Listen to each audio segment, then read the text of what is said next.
মুখ্যমন্ত্ৰী জীৱন প্ৰেৰণা আঁচনি এই আঁচনিৰ অধীনত 1 জুনৰ পৰা আবেদনৰ প্ৰক্ৰিয়া আৰম্ভ হ'ব 2024-25 চনত গ্ৰেজুৱেশ্যন পাছ কৰা প্ৰতিগৰাকী ছাত্ৰ-ছাত্ৰীয়ে এবছৰৰ বাবে 2500 টকা মাহেকী তেওঁলোকে লাভ কৰিব যাতে ইন্টাৰভিউ আদি তেওঁলোকে এপিয়াৰ হ'ব পাৰে 1 তাৰিখৰ পৰা এই আঁচনিখনৰ আবেদনৰ প্ৰক্ৰিয়া আৰম্ভ হ'ব 1 জুনৰ পৰা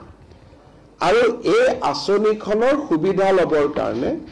গ্ৰেজুৱেট ষ্টুডেণ্টজন ব্যক্তিগত বিশ্ববিদ্যালয়ৰ ছাত্ৰ-ছাত্ৰী হ'ব নোৱাৰিব অকল চৰকাৰী বা ৰাজহুৱা বিশ্ববিদ্যালয়ৰে ছাত্ৰ-ছাত্ৰী হ'ব লাগিব ইউনিভাৰ্চিটিত যিসকলে ৰিচাৰ্চ কৰি আছে সেই ৰিচাৰ্চ কৰা ষ্টুডেণ্টসকলকো আমি জীৱন প্ৰেৰণা স্কিম আমি আগবঢ়াম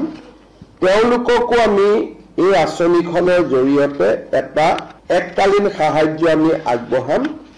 আৰু দিব্যাংগ ৰিচাৰ্চ কৰা সকলক আমি নৰ্মেল ৰিচাৰ্চ স্কলাৰতকৈ আমি দুগুণ আগবঢ়াম ৰিচাৰ্চ স্কলাৰ সকলক 20,000 টকা আৰু দিব্যাংগ ৰিচাৰ্চ স্কলাৰ সকলক আমি 40,000